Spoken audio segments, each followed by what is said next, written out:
네. 우리 아이가 학교 가기 싫다고 너무 강하게 얘기를 한다. 음. 어떻게 적응을 해야 될까요, 부모가? 심한 등교 거부의 대부분의 원인은 불안이라는 감정과 관련이 있습니다. 아주 어린 초등학교 1, 2학년은 아무래도 분리불안 같은 게 많고요. 학교를 가야 되는 상황에서 네. 부모와 헤어짐에 대한 불안, 학교에 갔을 때도 불안감이 있겠죠. 불안이라는 게 등교 거부의 핵심 감정이라 보기 때문에 불안을 낮춰주는 전략이 유효한 겁니다. 그렇기 때문에 대기자 TV. 안녕하세요. 교육대기자TV의 대기자 방종임입니다. 한때 이런 육아관이 팽팽히 있었는데요. 무조건적으로 칭찬하는 것이 아이한테 도움이 될 것이다. 무조건적인 칭찬이 육아관에 맞는 정답이다. 이런 인식들이 굉장히 많은데 과연 그럴까요? 만약에 그렇다면 혼낼 상황, 혼날 상황에서는 어떻게 해야 될지 오늘 알아보도록 하겠습니다. 안녕하세요. 정신건강의학과 전문의 최치현입니다. 만나서 반갑습니다. 교수님 이렇게 1년에 한 번씩 나와주셔서 너무 감사합니다. 초대해 주셔서 감사합니다. 예, 제가 영광인데요. 저희가 사실 오늘 만나게 된 계기가, 특별한 계기가 둘 다에게 있었죠. 요번에 저희가 칭찬으로 넘어진 아이, 꾸중으로 일어선 아이라는 책에 교수님과 제가 영광스럽게도 같이 추천사를 썼잖아요. 네. 그래서 오늘 이 책에 주는 핵심 메시지가 굉장히 인상 깊어서 오늘 좀 나눠보려고 하는데요. 물론 칭찬 자체가 나쁜 건 아니죠. 적절한 칭찬 같은 경우는 정말 자기가 잘할 수 있다는 유능감에도 도움이 되고요. 다만 칭찬이 무분별했을 때는 사실은 내가 모든 걸 잘할 수 있다는 잘못된 인식을 주기도 하고요. 네네. 또 더 문제는 칭찬만 했을 때 꾸중을 안 했을 때, 그렇죠. 혹은 꾸중을 피했을 때는 아이가 책임감을 쌓지 못한다거나 현실감을 얻지 못하는 경우도 있습니다. 그래서 작은 좌절이나 실패에도 견디지 못하고 회피하는 그런 경향을 보이게 되는 문제점이 있다고 할 수 있습니다. 그러니까 우리가 흔히 칭찬만 했었을 때 그러면은 우리가 놓치는 부분이, 그러면 혼날 상황에서 그럼 네. 혼내지 말라는 거로 동일시해서 맞아요. 생각하는 경우들이 네. 너무 많잖아요. 실제로도 많이 보셨을 것 같아요. 실제로 그런 경우도 많이 있고요. 예. 오히려 이제 다른 사람에게 왜 애 혼내냐 이렇게 약간 맞아. 압력을 주시는 분도 있고, 칭찬이라는 것과 꾸중이라는 것을 완전 상반된 개념으로, 반대되는 개념으로 생각해서 하나를 하면 하나 안 된다, 이런 잘못된 인식이 있는 경우를 종종 보게 됩니다. 어디에 카페 같은 데도 시끄럽게 네. 하는 친구들이 너무 있잖아요. 네, 그러면 네. 그때는 한 번씩 훈육을 해줘야 그럼요. 되는데 그때 지적을 하면, 옆에 사람이 지적을 하면 왜 우리 아이? 맞아요. 이런 경우는 너무 많죠. 그러니까 그래서, 혼을 네. 안 내는 거, 훈육을 안 하는 걸로 동일시하는 거잖아요. 그렇죠. 제3자가 사실은 다른 아이의 행동에 대해서 뭔가 직언을 하기가 어려운 시대가 됐고, 이게 그걸 넘어서 선생님도 사실은 명확한 교권이라고 말하는 아이에게 적절한 지도를 하기도 어려운 그런 환경에 놓인 것 같습니다. 꾸중을 하는 이유는, 저는 옳고 그름을 알려주는 것보다 더 중요한 건 꾸중을 통해서 아이가 느끼는 불쾌한 감정, 내가 실수했을 때 느끼는 미안함도 있을 거고요, 죄책감도 있을 거고, 한편은 억울함이나 약간 짜증, 이런 감정을 다루는 연습을 할 수 없다고 생각합니다. 사실 우리 인간은 누구나 좌절과 실패를 겪을 거고, 그렇죠. 그 과정을 어떻게 이겨내는지, 네. 내가 좌절과 실패를 겪었지만 그럼에도 내가 나쁘거나 떨어지는 사람은 아니라는 걸 이제 경험해 가는 게 중요한데, 칭찬만 있고 꾸중이 없으면 그런 경험, 그러니까 그런 실패와 좌절을 통한 성장을 이룰 수 없다는 게 가장 큰 문제라고 생각이 성장할 됩니다. 수가 없다. 네. 그러면 어떤 부분에서 조화를 좀 맞춰야 될까요? 이분법적인 게 아니라는 걸 하는 게 중요한 것 같아요. 이게 필요할 때는 내가 나와 아이와 다른 의견이 있다는 것도 알려주기도 하고, 아이의 한계에 대해서도 명확하게 얘기해 줄 수 있는 그런 태도가 필요한 것 같습니다. 근데 간혹은 그런 걸 얘기하는 건 이제 너무 두려워하시는 부모님이 있으시거든요. 아이가 너무 힘들어하니까, 혹은 아이가 그렇게 말했을 때 너무 반응이 크니까 네. 약간 피하고 싶은 마음이 생기는 거죠. 맞아요. 네. 그래서 유아 때 이렇게 자란 친구들이 가장 저는 우려가 되는 부분이 학교 갔을 때인 것 같아요. 네, 학교 맞습니다. 갔을 때는 사실 주어진 규칙들이 굉장히 많고 규율을 네네. 배워야 되는 공간인데 거기서 부적응하는 문제들이 굉장히 많이 생기고 있잖아요. 제가 학교 선생님들하고 자문 활동을 많이 하고 있는데, 예전에 비해서 학교를 거부하는 이유가 아주 사소한 이유가 많습니다. 그냥 학교 가면 힘들어, 아니면 학교 가면 놀아줄 친구가 없어. 이제 사실 다른 아이들이 그냥 다른 의견을 제시한 것 뿐인데도 다른 아이들 날 왕따 시킨다, 이런 식으로 받아들여서 등교 거부하는 경우가 있거든요. 예. 근데 여기 핵심은 작은 실패나 좌절감이나 내가 뜻대로 되지 않는 환경에 놓이는 거를 힘들어한다는 공통점이 있는 것 같아요. 그럼 그게 어렸을 때부터 쌓였을 거겠네요. 그럼요. 학교 가기 전부터 네. 약간의 좌절과 실패와 내가 원하지 않아도 해야 되는 거를 경험했어야 되는데, 그게 부족했을 때는 선생님이 말씀하신 것처럼 학교에서 이제 빵 터지는 것이죠. 그래서 저는 이 부분에 대해서 우리만의 고민일까? 이런 생각을 했었는데 사실 일본도 고민하나 봐요. 네. 이 책의 저자가 일본의 임상심리학자 굉장히 유명한 분인데 이분도 일본에서 요즘에 학교 부적응하는 친구들이 많아지고 있다. 우리랑 비슷한 상황인 것 같아요. 저는 일본에서도 이렇게 겪는다고 해서 한편으로는 위안도 되고 한편으로는 걱정되고 이거 네. 전 세계적으로 나타나는 현상이구나 이런 생각이 들더라고요. 네. 사실은 이런 학교 부적응 문제 원인은 뭐 여러 가지가 있겠죠. 뭐 이제 아무래도 성과 중심의 교육 시스템도 있을 거고, 최근에 뭐 SNS 같은 것도 사실 그렇죠. 나를 비교하고 거기서 불안감이 오는 것도 있고, 그래서 그런 여러 가지 영역인데, 저는 구조적으로 본다고 하면 사실 인류 역사상 아이를 부모가 오롯이 케어하는 시대는 없었습니다.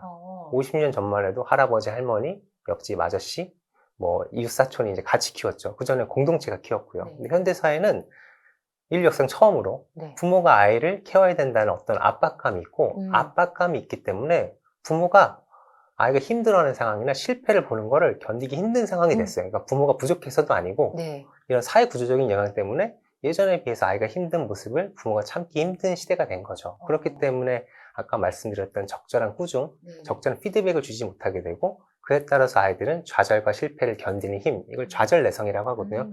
이 힘이 약해졌기 때문에 최근 보이는 그런 다양한 학교 부정의 모습들이 전 세계적으로 늘고 있다라고 저는 이해하고 있습니다. 저는 아파트를 들고 싶어요. 네. 훈육을 할래도 아이가 예상치 못한 행동을 했었을 때 부모님이 너무 걱정이 되고 위층, 네. 아래층, 층간소음에 걱정해서 그냥 넘긴다든지 네, 맞아요. 이렇게 어쩔 수 없는 현상들도 요즘에 더 가중되는 것 같아요. 그리고 어찌 보면은 이제 아이를 키운다는 거에 대해서 예전에도 그랬을 수는 있지만 좀 부정적인 시각도 있잖아요. 예를 들어서 아이가 좀 비행기를 탔을 때 너무 힘들게 운다거나 이런 걸 좀 우리가 관용적인 태도가 좀 필요할 수도 있는데, 그거에 대해서 너무 이제 비난하는 분위기가 있으면 사실 부모님은 어떻게든 이 친구가 힘든 감정에서 빨리 빠져나가는 데만 초점을 맞추게 되는 거죠. 불쾌한 감정을 충분히 경험해 보도록 하는 것이 아니라 어떻게든 이거 빨리 해결해 버려야 되겠다. 맞아요. 빨리 힘든 거 없애줘야 되겠다. 이런 방어적인 모드로 갈 수밖에 없다고 생각합니다. 어쨌든 이 저자는 일본에서 초등하고 중등에서 이렇게 학교 부적응, 학교 등교 거부를 하는 친구들이 많아지고 있다라고 얘기를 하는데요.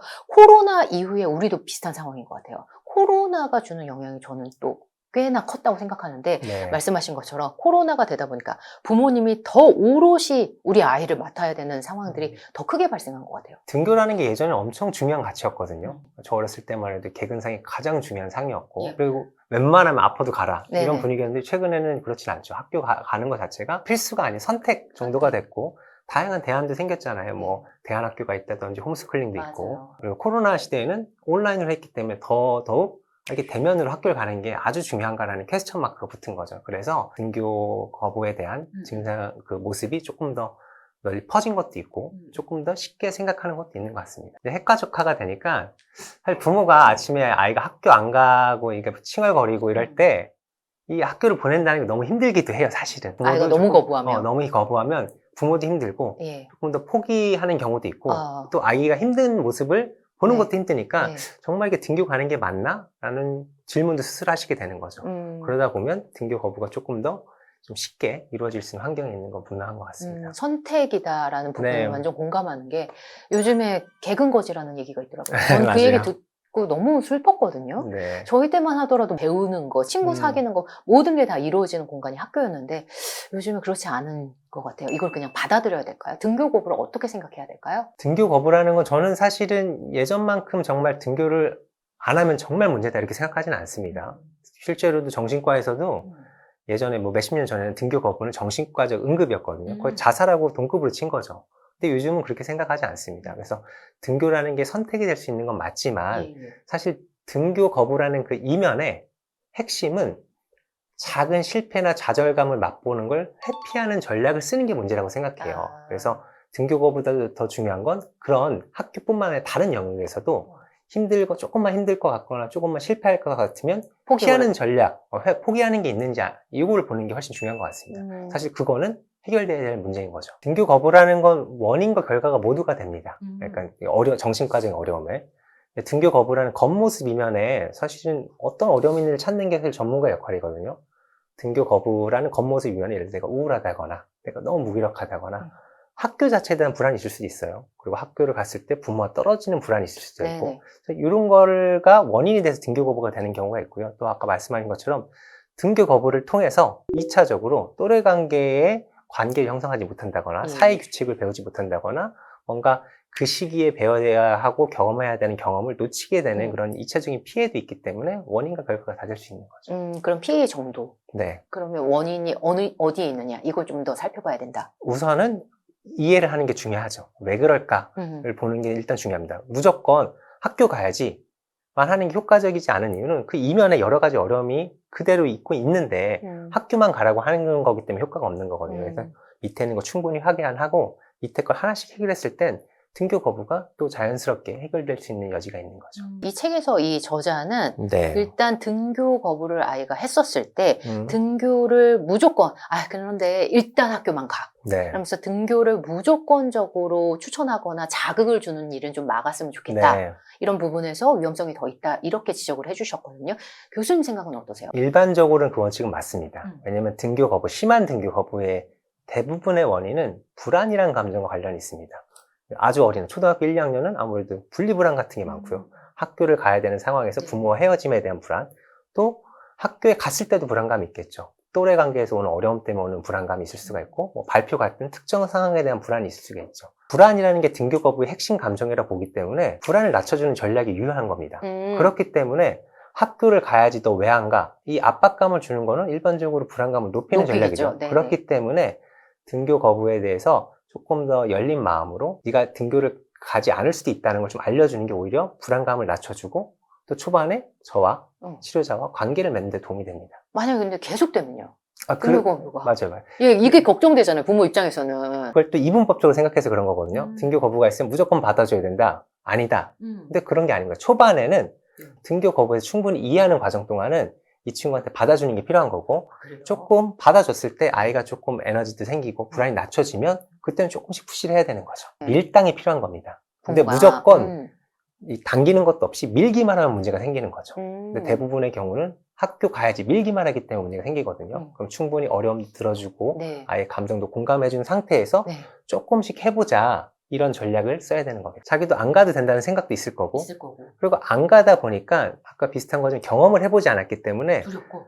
처음 갔을 땐 두려운 거죠. 그래서 우리가 적절한 경험을 해보는 건 항상 필요하거든요. 근데 그 기간이 길었기 때문에 이제 학교 가는 게 너무 무섭게 된 거죠. 그럴 때는 조금씩 푸시를 해야 그럼요. 될까요?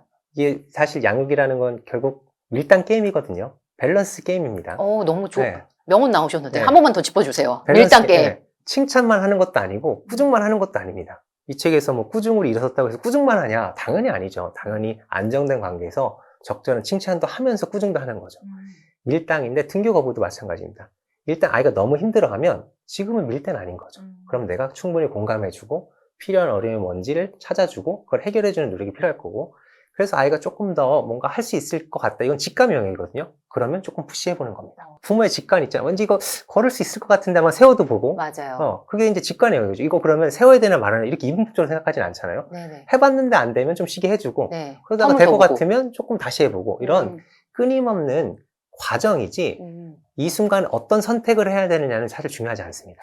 OX 문제가 아니네요. 그럼요. OX 문제가 아니라 과정 자체가 중요한 거죠. 정반합이라고 하잖아요. 이런 식으로 이 과정으로 나가야 되는데 많은 분들은 이때 이거 해야 돼요? 말해야 돼요? 이런 식으로 판단하기 때문에 어려운 겁니다. 그래서 확실한 건 기본적으로 아이 독립을 위해서기 때문에 기본적으로 밀어주는 푸시가 필요한 거예요. 다만 푸시만 했을 땐 나가 떨어지기 때문에 그때는 좀 서포트를 해줬다가 다시 힘이 생기면 푸시하고, 이걸 반복하는 과정이라고 생각하는 게 사실 가장 쉬운 것 같습니다. 칭찬을 했다가 꾸중도 했다가 이런 식으로요. 칭찬이란 건 칭찬만 했을 때 문제인 거고 꾸중만 했을 때가 문제가 생기는 겁니다. 그리고 또 한편으로 이런 이유도 솔직하게는 부모님 입장에서 있는 것 같아요. 아이가 지금 너무 힘들어해서 좀 쉴 타이밍인 걸 알면서도 집에서 게임하는 거 못 보겠어. 맞아요. 그래서 무조건 넣거나. 네. 이런 경우도 있는 것 같아요. 그렇죠. 부모의 약간 불안, 부모의 욕심, 불안이군요. 이런 것도 사실은 이제 나와 자녀의 관계에 영향을 미칠 수밖에 없죠. 이걸 보시는 대부분의 여기 시청자 여러분들의 아이들은 심각한 등교 거부가 아니잖아요. 그냥 대부분은 갈 때는 칭얼거리는데 막상 가면 잘 지내거든요.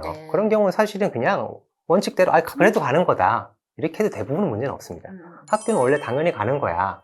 이런 식으로 명확하게 해주고, 근데 갔다 와서 끝나고 우리 또 재밌는 거 뭐 할까? 이런 식으로 하면 대부분의 아이들이 칭얼거리는 정도의 등교 거부는 사실 해결되는 거죠. 근데 이 책에서 말한 등교 거부는 조금 더 그 정도나 불안도가 너무 심한. 불안도가 높거나 네, 네. 아니면 좌절을 견디는 힘이 너무 약할 때 생기는 걸 조금 말한다고 할 수 있습니다. 혹시 선생님 예시 있으실까요? 요즘에 등교 거부 때문에 찾아온 친구라든지 네. 부모님 사례라든지 어려움을 겪은 사례. 요즘 이제 선생님하고도 상담을 하거나 아니면 제가 직접 봤을 때도 예전에 비해서 등교 거부의 이유가 등교 거부 이유가 뭔지 클 것 같잖아요. 근데 아주 사소한 이유가 많습니다. 내가 가면 친구들이 나랑 안 놀아줘. 그리고 내가 뭐 얘기를 했는데 친구가 반대 의견을 얘기했어요. 예. 근데 그거를 반대 의견을 제시했다고 생각하지 않고 제가 나 왕따 시켜서 학교 안 갈 거예요. 아, 그렇구나. 이런 식으로 얘기한다거나 학교 가면 내가 잘할 수 없으니까 안 갈 거예요. 이런 이야기가 많거든요. 그러니까 예전에 그 분리불안이나 예. 사회적 불안과는 조금 다른 결이네요. 내 자신에 대한 불안, 내가 완벽하지 못한 거에 대한 불안, 혹은 내가 뜻대로 할 수 없다는 데 대한 불안 때문에 오는 경우가 많은 것 같습니다. 아니면 이 부분은 어렸을 때 뜻대로 하지 못하는 데에 대한 부모의 허용이 이렇게 했을 수도 있을까요? 맞습니다. 예. 어렸을 때부터 뜻대로 되지 않는 경험을 조금씩 줄 필요는 있거든요. 사실 가장 쉬운 게 가사일 같은 거 시키는 겁니다. 아주 작은 가사일 같은 거 책임감을 좀 줘야 돼요. 누구나 가사일 하고 싶진 않잖아요. 그럼에도 이건 집에서 내가 집안 구성원이기 때문에 내가 해야 되는 일을 받아들이는 경험이 필요한 거죠. 학교에서도 마찬가지죠. 학교라는 건 당연히 어쩔 수 없이 실패와 좌절을 경험하는 공간이고 내가 원하는 대로 되지 않는 공간이죠. 그러려고 하면 가정에서부터 내가 원하지 않는 것도 조금씩 해보고 내가 하기 싫어도 해보는 연습이 필요하고 그 과정에 부모의 직원이나 꾸준히 필요한 것이겠죠. 그리고 아이가 혼날 일을 했었을 때 부모가 그거에 대해서 정확히, 그리고 그 당시에 부모의 멘트는 세상이잖아요. 네. 세상의 반대를 경험하는 이 과정이 필요했었던 거네요. 그럼요. 그거는 사실은 아이 성장에 꼭 필요한 거죠. 그래서 이 책에도 이 불쾌한 감정이라는 게 필요 없는 불쾌한 것도 있어요. 예를 들어서 저 어렸을 때마다 체벌이 엄청 체벌이 엄청 심해. 그런 건 당연히 사라져야 되죠. 다만 아이와 의견이 다르다는 것, 혹은 아이의 한계를 알려주는 것, 아이에게 옳고 그름을 알려주는 이런 성장이 필요한 불쾌감을 주는 건 필요하거든요. 그런 것조차 우리가 안 했을 때 문제가 생긴다고 이해하시면 좋을 것 같습니다. 보셨을 때 요즘에 그런 친구들이 많아졌나요? 예전부터 불쾌감을 어떻게 해야 될지 모르는 친구. 네, 조금 더 많아진 건 사실인 것 같고, 이거는 아동만의 문제가 아니라 아까 말했던 부모도 비슷한 경향이 있습니다. 아이가 힘든 걸 견디지 못하는 거죠. 아이가 힘들 만한 상황이 있으면 다 해결해 주려고 한다거나 선생님은 전화도 하죠. 애가 힘들어하니까 그거 그렇게 하지 마세요 라고 한다거나, 뭐 친구 간에 또래 간에 어려움이 있으면 그쪽 부모님께 바로 전화를 해서 해결해 달라고 한다거나, 이것도 사실은 뭔가 아이가 힘든 모습을 내가 견디지 못하는 거고, 그렇기 때문에 바로 해결을 해보려고 하는 그런 약간 성급한 아니면 혹은 좀 불안한 마음이 있는 것 같습니다. 일반적으로 아이가 할 수 있는 정도의 양을 주고 그 정도로 해서 내가 기다려주면 대부분의 아이는 따라하게 됩니다. 다만 그 불편한 감정을 바라보는 내가 힘들기 때문에 중간에 포기하기 때문에 악순환이 이제 펼쳐지는 그러면 그래도 거죠. 알겠다. 요번에는 그렇게 하고 다음에 하자 이러면서 계속 쌓이는 거죠. 그렇죠. 그럼 계속 딜레이가 되는 거고 아이는 회피라는 전략이 점점 강화가 되는 거죠. 그러면서 또 다음번에 더 도전할 수 있는 힘이 있음에도 불구하고 안 하고. 그렇죠. 그러면 나중에는 힘이 아예 없어지나요? 약해지나요? 당연히 경험이 없기 때문에 약해진다고 보고, 그게 이제 그 극단적인 예가 일본의 히키코모리 같은. 맞아요. 그거는 사실은 그 내면에는 난 이 정도 해야 되는데 이걸 못할 만한 상황에는 다 그냥 피해버리는 거예요. 학교 가면 당연히 내가 못하는 게 있겠죠. 친구 관계에서 어려움이 있을 거고, 어려움이나 실패나 좌절감을 맛보기 싫은 거기 때문에, 싫은 마음 때문에 그런 상황 자체를 다 회피해버리는 겁니다. 우리도 마찬가지잖아요. 요즘 은둔형 외톨이가 60만, 70만을 찍고 있고 매년 높아지고 있죠.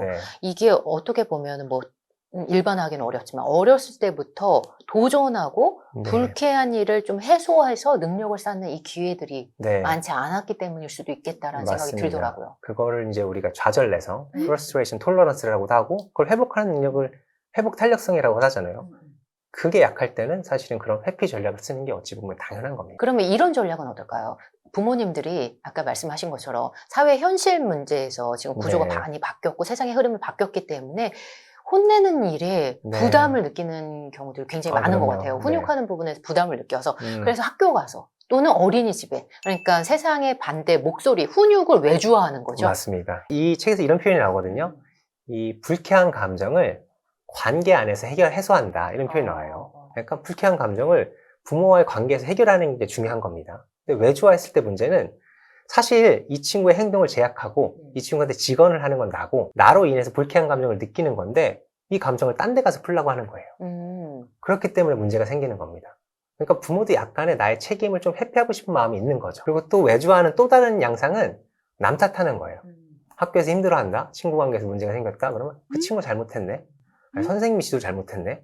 이렇게 되면 아이는 책임감이라는 걸 쌓을 수가 없습니다. 지금 나타나고 있는 것 같아요. 네, 맞아요. 부모도 그런 식으로 하는 경우도 있죠. 물론 대부분의 부모님들은 좋으시고 선생님이 많이 도와주시지만 가끔 이제 아주 일부의 부모님들은 네네. 학교 탓을 한다거나 네. 학교가 제대로 지도를 안 했다고 심지어 민원을 하거나. 네, 분명히 아이가 학교 폭력 가해자인데도 불구하고 얘의 문제가 아니다. 이렇게 음. 하는 건 사실은 아까 말했던 아이가 불쾌한 감정을 관계 안에서 해결하는데 도움이 되지 않는 거죠. 상담실에서도 교수님 만날 일들이 많이 있을 것 같아요. 예전에는 좀 이런 부분에서 크게 부각이 안 되다가 요즘 들어서 아이들이 다양한 문제에 부적응으로 힘들어하는 친구들 네. 많이 보실 것 같아요.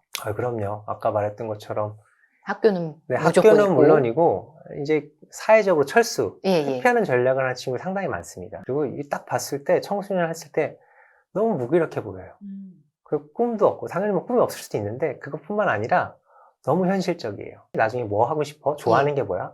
몰라요. 이렇게 하고 그럼 나중에 뭐 할 거야? 그냥 성적되는 대로 가야죠. 왜? 그러면 그렇게 해야지 뭐 먹고 살 수 있으니까요. 현실적이 된 거죠. 사실은 어찌 보면 너무 안타까운 거고 이 이면에는 제 생각엔 실패에 대한 두려움이 너무 큰 겁니다. 실패하면 안 되기 때문에 사이가 좋다는 걸 무비판적으로 그냥 수용해버리고 내가 좋아하고 싫어하고는 상관없어요. 내가 실패하면 안 되기 때문에 이렇게 하면 실패 안 하는 걸 그냥 받아들이게 되는 겁니다. 그러면 당연히 무기력해질 수밖에 없죠. 그러니까 도전해본 경험이 없네요. 도전해 볼 수 없는 거죠. 도전해보고 싶어도 못하는 겁니다. 그러면 그 부모님들의 히스토리를 보셨을 때 네. 훈육이나 이런 부분에서 놓친 부분이 있었을까요? 공통점이 있으셨어요? 그럼 무기력이나 여러 가지 부적응한 맞아요. 친구들의 부모님의 네. 공통적인 양육법. 사실은 많은 분들이 그럼 부모가 너무 강압적이었겠지. 아이 감정도 안 들어주고 뭐 그렇겠지. 이렇게 생각하는데 그렇지도 않습니다. 어떤 부모는 오히려 강압적이지 않고 잘 들어주시는 분도 있어요. 공통점이 있다고 하면 예. 아이에게 해야 되는 말을 못할 때가 많은 경우가 많습니다. 정말요? 좀 구체적으로 알려주세요. 아이가 네. 좀 힘들까봐 내가 필요한 얘기를 못하는 거죠. 그리고 본인이 해주는 거예요? 본인이 해주기도 하고 해주진 못하고 챌린지를 안 하는 거죠. 오. 현실감 있는 얘기를 해줘야 되잖아요. 저는 의사지만 의사가 안 되면 내 인생 끝이야.